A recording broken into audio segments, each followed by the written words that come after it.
of saying irresponsibly long, which is fair, but what is responsibly long?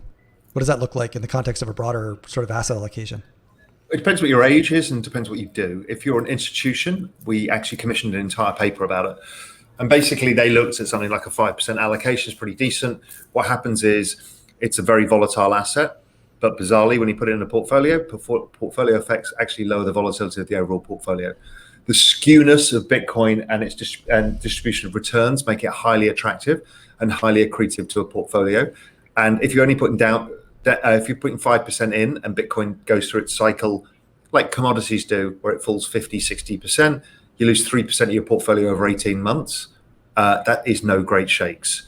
But the upside is it can go up 10x, 20x, over time. So you've got a massive skewness to the risk reward. So it is very accretive to your portfolio. I don't like the idea of such a diversified portfolio unless you are closer to retirement or something like that. You get once in a lifetime to make a bet. If you believe the system is broken, take that. Well, then this has a very good chance of working. If you believe that the equality gap needs to change, this has a good reason to work. If you believe that the third world needs to be banked and that remittances need to be cheaper and that there's a digital revolution happening in countries like India, Kenya, Nigeria, then you need to get involved.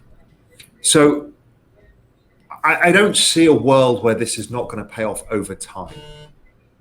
And the younger you are, the bigger the bet you should have. Or the closer you are to the space. So, I had small bets and now I just think its returns is eating everything else. That will not go on ad infinitum. We will have down cycles and I will try and time that. But my guess is once I get out, I'll probably try and do VC investments or token investments from somebody who knows what they're doing. Maybe give it to somebody else to allocate because the easier part of the cycle is done. So I can't really answer the question.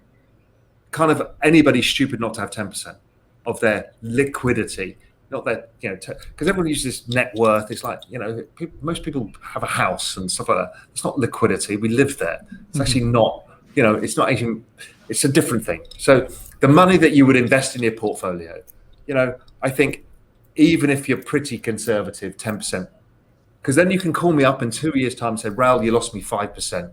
I'm like, unlucky. I don't care. Yes. Yeah. Or the flip side. Yeah. Or the flip side is I make you another 5x from here till the end of the year. And, I've made you 25%. Okay. 5 for 1 in a 9 month in an asset class.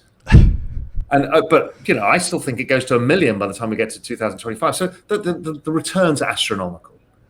So, and if you're into the space, then your mileage will vary. And I'm 100%. I mean, I cannot find any other asset worth investing. There's some great trades out there.